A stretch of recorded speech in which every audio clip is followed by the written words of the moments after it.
Over to YouTube, man. Today we back with another reaction video. Today we gonna be reacting to 1996 Michael Jordan was the perfect weapon. I ain't did a video on Michael Jordan in a minute, man. Been like a week or two. I ain't done no video on Michael Jordan, so we gotta get this stuff back on track with Michael Jordan, bro. Cause y'all still telling me stuff that I'm missing out on that I don't know about Michael Jordan. Blah blah blah blah blah. So look, here we go. Back with another Michael Jordan reaction video. Make sure y'all support me, man. We on the grind, bro. The 1.4K, really 2K, 2,000 subs, but 1.4K, we'll take it baby steps at a time. So y'all hit that sub button, man. Like the stream, turn on them notifications so y'all know when I drop videos. And yes, I'm talking to you old heads, Show love to a young brother, you feel me? Get me out the hood. We be live streaming on Twitch and YouTube at the same time whenever I go live, bro. So make sure y'all tap into the Twitch.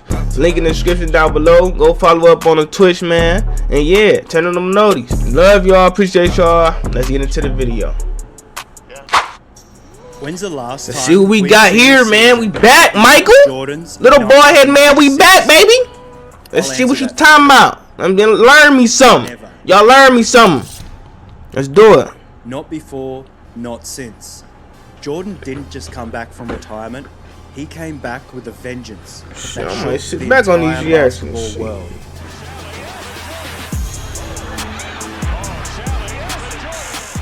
We know he got that layup package on. 72-10 record, the best in NBA history at the time. 72-10. He won his 4th MVP, 4th Finals MVP, and 4th championship.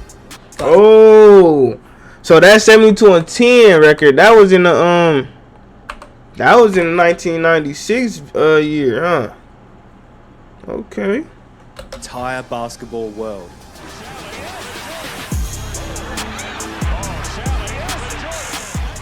He led the Bulls to a 72-10 record, the best in NBA history at the time. He won his 4th MVP, 4th Finals MVP, and 4th championship. But more than that, he proved that greatness isn't just about talent, it's about turning pain into purpose, doubt into domination. In 1996, Michael Jordan wasn't just a basketball player, he was the perfect weapon. Forged in tragedy and unleashed on a league that had no idea what was coming. This wasn't just a comeback story. This was revenge served at 30.4 points per game. It all started with 2 words that changed everything. And what was it? I'm back. I'm back. You ain't back, boy. You ain't back about nothing. You took a break. Hey, a lot of y'all don't like to talk about that break he took, bro. But yeah, Michael Jordan took a break, bro. So all that 6-0 and Michael Jordan had the perfect career. Get the out of here right now, bro. Cause all that's cap, bro. First off, he took a break, bro, and then the man, y'all want to count them last years on the Wizards, bro. Y'all act like he ain't never played for the Wizards. Come on, bro. If you gonna play it fair, bro. Count every year he played, bro. Them years he got swept by Larry Bird in the playoffs in the first round and shit. All that, bro. Ain't no perfect 6-0 year, bro. I mean 6-0 career, bro. Ain't no perfect career. Served at 30.4 points per game. Now let me sit back. It all started with 2 words that changed everything. I'm back. Okay, let's see.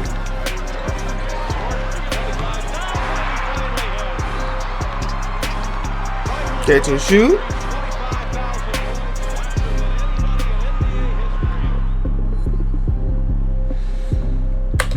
Nineteen 96 Michael Jordan, the perfect weapon. Perfect weapon. Let's see. But to understand why those words meant so much, we need to go back where it all fell apart. July 23rd, 1993.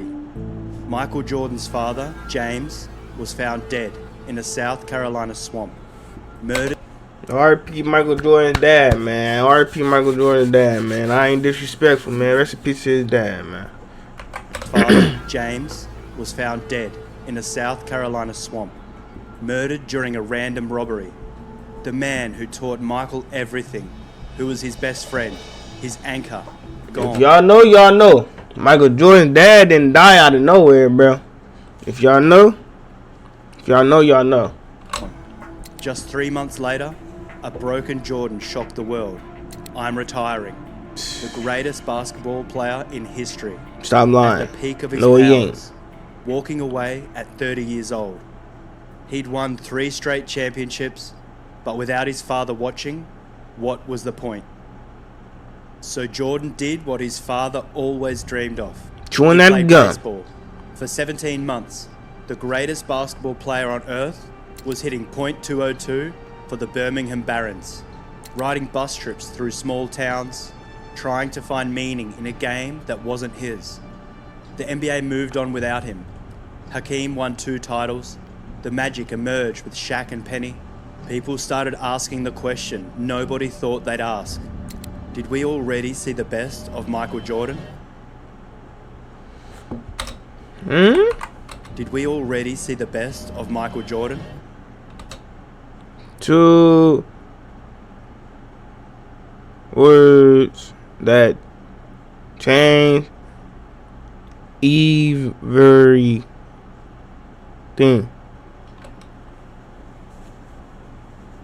What? I'm Then back. came March You 18th, just said that, bro. 1995. No press conference, no ESPN special, just a 2-word fax sent to media outlets. I'm back. Okay. That's it. 2 words that sent shockwaves through the sports world. In an era before Twitter, before Instagram, a simple fax became the most famous message in sports history. Jordan's agent wanted to write a proper press release. Michael said no. He grabbed a pen, wrote 2 words, and changed everything. But here's You the should have thing. said, I'm done. Cause boy, your ass suck. I can't stand this bald head. Can't stand this bald head man, bro. As a basketball player. Some things I like about him as a basketball player, some things I don't, bro. And it ain't even him that I don't like as a... Let me change that. It ain't even him I don't like as a basketball player, bro. It's his fans, bro. That swear he just played 6 seasons, 6-0, and that was the end of his career, bro. That irks me. That makes me so mad, bro. And then y'all try to put it in like he did it by himself, gang. No. He had pimping. He had pimping. He had Rodman. He had Curry that hit that shot, bro. He had come on, gang. He had one. Most importantly, he had the triangle, which is who the coach? Who was the coach? Phil Jackson. He had him too. Without them, it ain't nobody. Ain't no Michael Jordan without them, bro. Cause if y'all want to speak facts, before they came, and he was getting his ass spanked in that first round. Agent wanted to write the most famous message in sports Just keeping it history. real, gang. Jordan's agent wanted to write a proper press release. Michael said no. He grabbed a pen, wrote 2 words, and changed everything. But here's the thing. That 1995 Hold up, bro.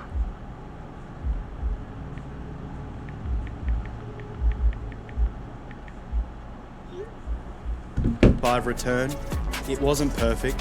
Rusty from baseball, wearing number 45 instead of 23.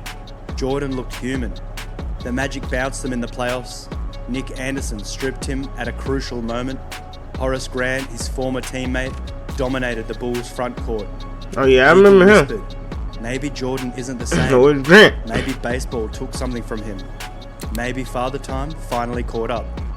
Oh, how wrong they were, because what happened next wasn't just a comeback, it was basketball perfection. Randy Brown remembers it clearly. Michael said every game was going to be like a playoff game to him. Every single game. This wasn't the Jordan who left in '93. This was something else. Something scarier. The baseball humility was gone. The rust was gone. What remained was a basketball terminator. Programmed Bald head man. complete and utter domination.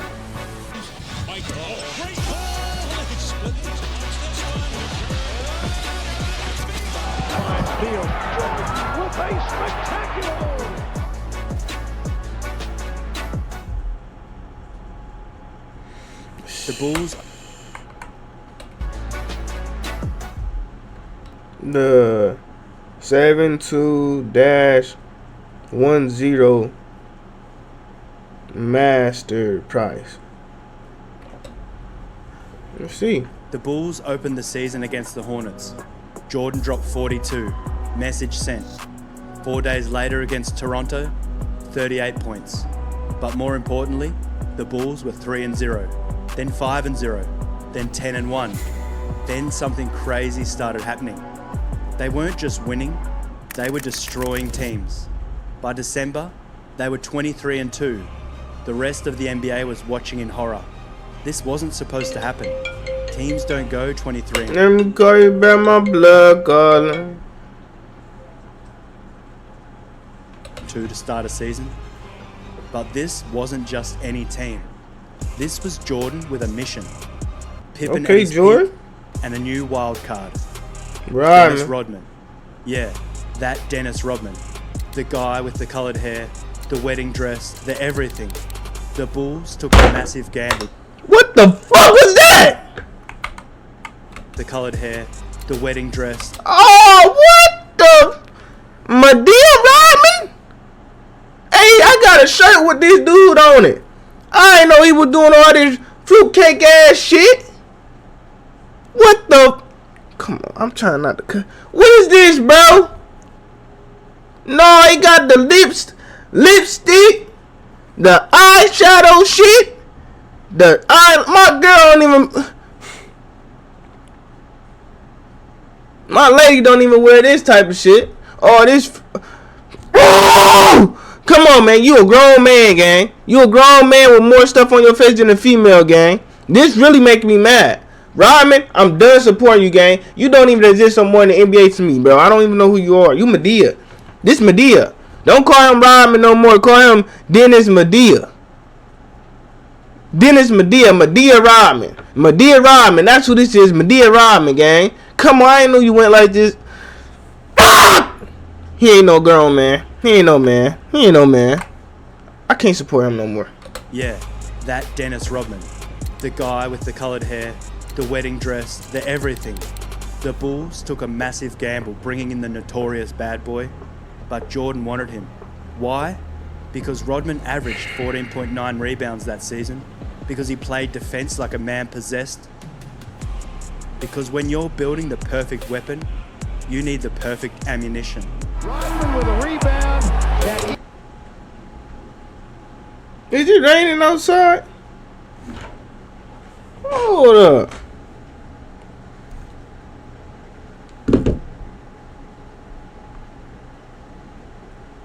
Oh, it's raining. Oh, shit. Equals his season high of 21 rebounds, and he also goes into double digits. I'm sorry, y'all. I'm sorry for letting y'all see me like this, bro. But it's just, I ain't know Rodman was like this, man. Come on. That still mess with me. I apologize. I apologize. But man. Jordan wanted more than wins. Bro. He wanted perfection. At 32 years old, when most players start declining, Jordan was evolving. What do you say? He wanted perfection. At 32 years old, when most players start declining, Jordan was evolving. 32. Hey, y'all ever heard of that one man? What's his name? Named LeBron James at the age of 40 after 25, 7-7. Oh, all right. That season, he shot 42.7% from three-point range, a career high. Think about that. Congrats. The guy who was never known as a three-point shooter suddenly couldn't miss from deep. It's like he went away, studied his weaknesses, and came back without any. December 13, 1995. The Bulls are 17-2. The Magic are 17-5. Both Penny and teams are Shaq. ready. But this game, this was personal. The Magic had eliminated the Bulls in the playoffs just 7 months earlier. The same Nick Anderson who stripped Jordan in Game 1 and then said 45 isn't 23. Nick Anderson said he wasn't the same. 45 is not 23. Oh, Lord. I would have said, man, y'all, you don't say to me. What is you doing? What a bad mistake. Fourth quarter, Bulls up 3. Jordan gets the ball. He looks at Anderson. Everyone knows what's coming. Jordan drives, stops, shoots. Woo! Nothing Shit! but net. Woo! Woo! He broke that boy down like a He looks swisher. at Anderson. Everyone knows what's coming. Jordan drives, Crossover. Hey, stops, where you going? shoots, Pull up. Okay. nothing but net. Next possession, Okay, same Jordan. thing. And again, Jordan scored 11 straight points in 2 minutes. Bulls win 112 to 103. Changes hands and gets the ball. Takes hands in the last minute for a beautiful play. He's got. Jordan finishes with 36. After the game, a reporter asked him about Anderson's comments. Jordan just smiled. I don't know what you're talking about, but everyone knew. Michael doesn't forget. January 1996, the Bulls are 32-3. The 72 Lakers record of 69-13 is in sight. But records didn't matter to Jordan. What mattered was sending a message. Every team that beat them in 95, every player who thought he was done, every critic who said baseball ruined him, they all had to pay. And pay they did. Jordan went on an absolute tear in January, 45 against Atlanta, 47 against the Sixers, and then the big one, 53 against Portland. That's right, 53 points. This is a 32-year-old who's supposed to be slowing down.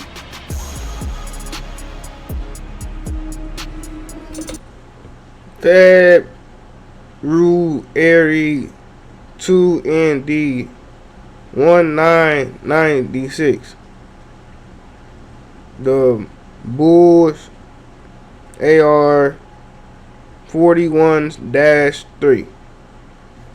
Okay. This is when people started realizing this wasn't just a great team, this was the greatest team. Until Phil Jackson had the triangle humming, Pippen was everywhere, 19.4 points, 6.4 rebounds, 5.9 assists. I don't see too many people talking about this. I ain't even know this. Pippen averaged 19 points, 6 rebounds, and 5.9 assists. Round up, that's 6. Not too many people talk about this though. 19.4 points, 6.4 rebounds, 5.9 assists. Rodman was grabbing every rebound in sight. Tony Kukoc was instant offense off the bench. Steve Kerr was drilling threes. Luke Longley was holding down the middle. Role players playing their roles to perfection. But the engine, the perfect weapon, that was Jordan. 30.4 points per game to lead the league. 2.2 steals per game. Playing all 82 games. No load management, no rest. Just 37.7 minutes a night off. So Pippen was averaging more than Jordan in every category except for points. Pure basketball excellence.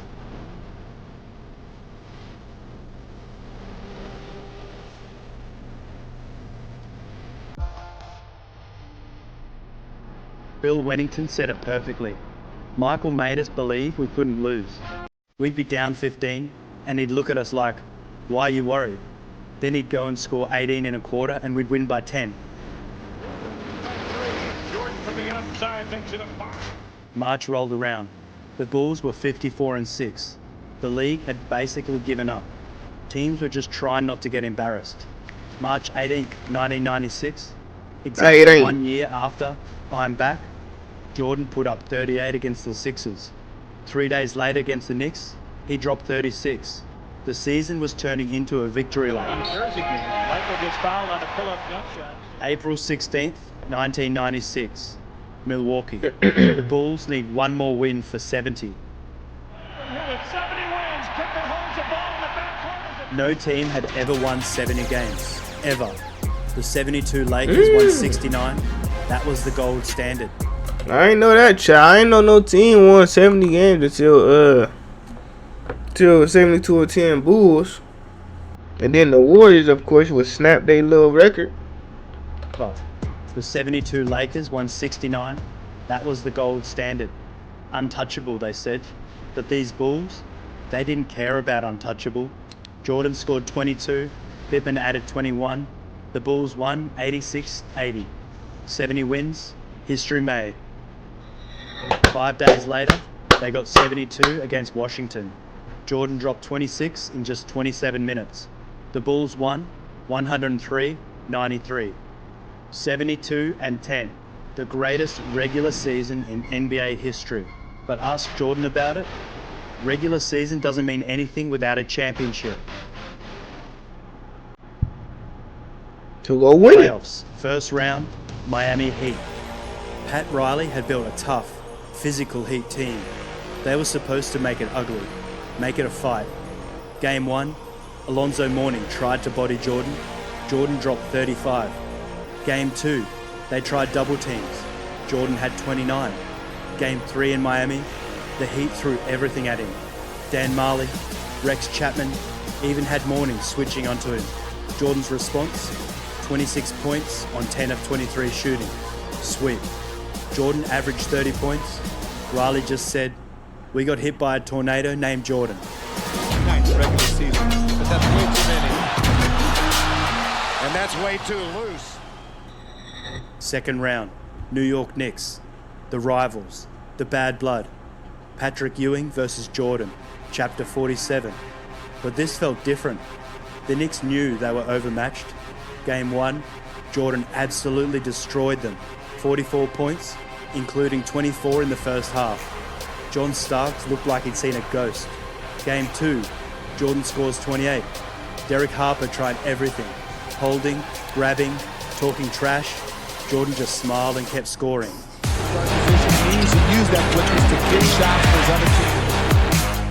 The Knicks steal Game 3 at home in overtime. Jordan had 46 points, but it wasn't enough. Jeff Van Gundy. Damn. Yeah, 46 and they lost. Jordan had 46 points. That but point of points wasn't impactful. And for that 46 wasn't impactful, gang. You lost. Jeff Van Gundy called it their championship. Game 4, Jordan came out angry. First play of the game, he dunked on Ewing. Just rose up and threw it down on the future Hall of Famer. Message sent. He finished with 35. Game 5, back in Chicago. Elimination game. The Knicks actually led at halftime. Third quarter, Jordan scored 17. The game was over. Series over. Knicks gone. Ewing watching from the sideline. Again, same story, different year. No, just weaved right through the whole Knicks defense again. That may be the knockout punch. Eastern Conference Finals, Orlando Magic. This Okay, was let's get it. personal. Nick Anderson, Horace Grant, the team that embarrassed them in 95.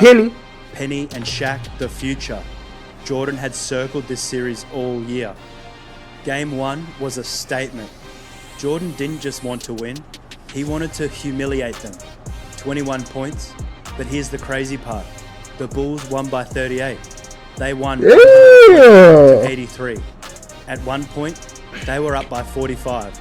Shaq looked confused. Penny looked lost. Nick Anderson, he finished with 2 points on 1 of 7 shooting. Game 2, Jordan had 35. Shit, that's probably why they lost. Nigga had 2 points. 2 free throws, gang. Come on, gang. You gotta put in more work than that. 2 points on 1 of 7 shooting. Game 2, Jordan had 35. Bulls win 93-88. The Magic were still fighting, but you could see the doubt creeping in. Game 3 in Orlando was supposed to be their stand, their crowd, their chance. Jordan only needed 17 points. Why? Because the Bulls were destroying them as a team. Bulls win 86-67. The Magic were done. Game 4, Jordan wanted to end it. 45 points. At one point, he scored 11 straight. Shaq fouled out. Penny had no answers. Sweep. Complete and utter domination. After Game 4, someone asked Penny Hardaway what happened. He just shook his head. Michael Jordan happened.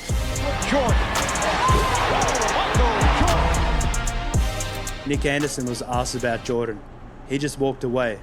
Some wounds don't heal. June 5th, 1996, NBA Finals, Game 1. Here we go. Bulls Here we go. Supersonics. Seattle had Gary Payton, the best defensive guard in basketball, the glove, the trash talker, the only point guard to ever win Defensive Player of the Year. They had Sean Kemp, an athletic freak who could jump out of the gym. They had won 64 games and demolished the Jazz in the Western Conference Finals. George Karl, their coach, had a plan. Let other guards chase Jordan for the first 2 games. Save Peyton for Seattle. Big mistake. First quarter, Jordan torches Hersey Hawkins to 13 points. It's not even fair. Jordan's backing him down, shooting over him, driving past him like he's standing still. The Sonics' game plan was dead on arrival. Bulls win 107-90. Jordan, 28 points, but it felt like 50. Game 2, the Sonics come out swinging. This time, they're not backing down. Seattle hangs around all night. Every Bulls run answered by a Sonics push. Sean Kemp is attacking the rim. Hersey Hawkins is chasing Jordan everywhere. And the game feels like it could tilt either way. But Michael Jordan is steady. He's not dominating every possession, but he's in complete control, scoring when the Bulls need it, setting up teammates when the defense collapses. Fourth quarter, it's tight. Chicago's lead is just 2 with under 5 minutes left. The United Center crowd is nervous, but this is why Jordan is Jordan. He finishes with 29 points, 6 rebounds and 8 assists, hitting clutch buckets and closing the door when it mattered most. The Bulls win 92-88 and take a 2-0 series lead. Jordan doesn't need to scream or celebrate wildly. He just walks off the floor, business as usual. Message delivered. Seattle can compete. Shut up. Chicago controls this series. Jordan over Hawkins.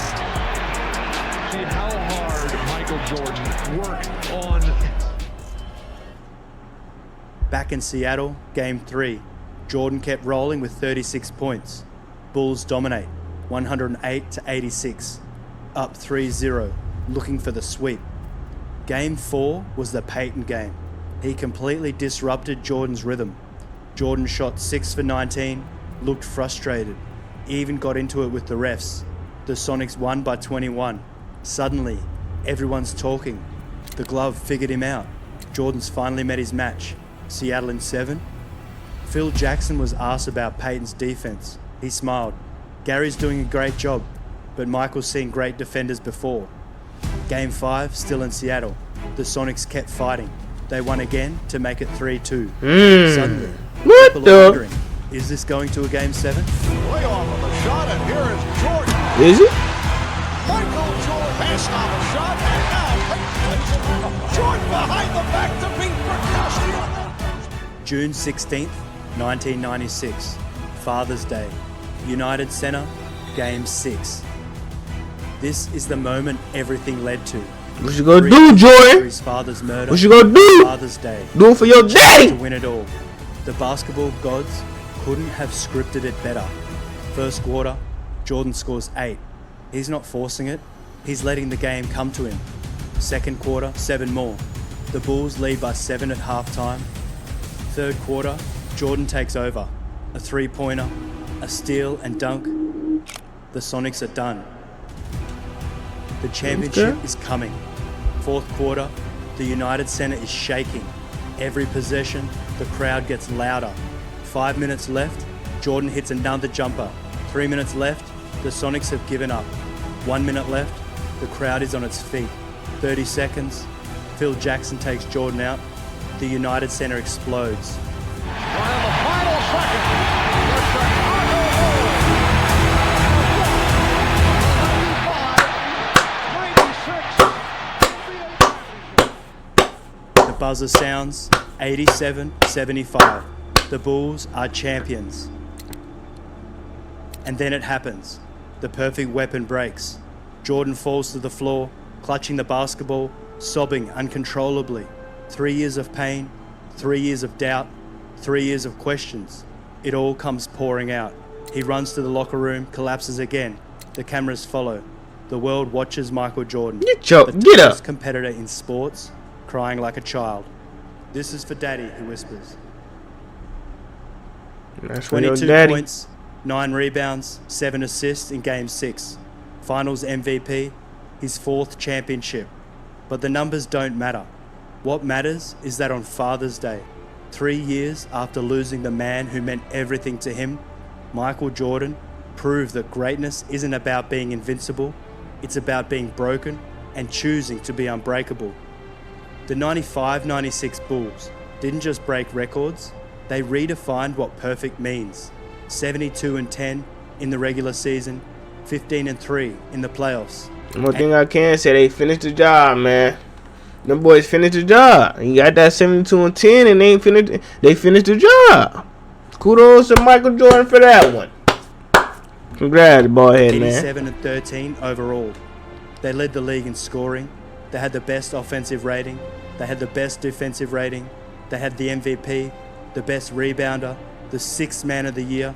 They had everything. Everything. Most of all, he had everything. Michael Jordan at his absolute peak. Not the young Jordan who was pure athleticism. Not the old Jordan who relied on guile. This was Jordan 3.0, the perfect weapon.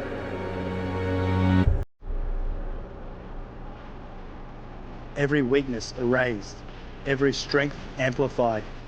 A 42.7% three-point shooter who also led the league in scoring. A 32-year-old who played all 82 games. A leader who made champions out of role players. Tony Kukoc said it best years later. People ask if we could beat today's Warriors or other great teams. I laugh. We had Michael Jordan. Not just any Michael Jordan, 1996 Michael Jordan. That's not fair to anybody. The numbers are staggering. 30.4 points per game, 6.6 rebounds, 4.3 assists, 2.2 steals, MVP, Finals MVP, All-Star Game MVP, First Team All-NBA, First Team All-Defense. But numbers can't capture what Jordan was that season. He was rage turned into art. He was pain transformed into perfection. He was a man who lost everything that mattered and responded by becoming untouchable. Every game was a statement. Every quarter was a message. Every shot was a declaration. I'm not done. I'm not diminished. I am Michael Jeffrey Jordan, and I'm the perfect weapon. Steve Kerr tells this story. Late in the season, we're up 30 against someone. Garbage time. Michael's on the bench. The other team goes on a little run, cuts it to 22. Michael stands up, takes off his warm-ups. Feels like, Michael, we're up 22. Michael just says, they need to remember. That's who he was that year. No lead was safe enough. No statement was strong enough. In 1996, Michael Jordan didn't just play basketball, he authored basketball. He wrote the definitive text on what it means to be great. The league watched in awe and terror as he systematically destroyed everything in his path, not with hatred, but with something worse, indifference. He wasn't angry at opponents, they simply didn't matter. They were obstacles between him and perfection, nothing more.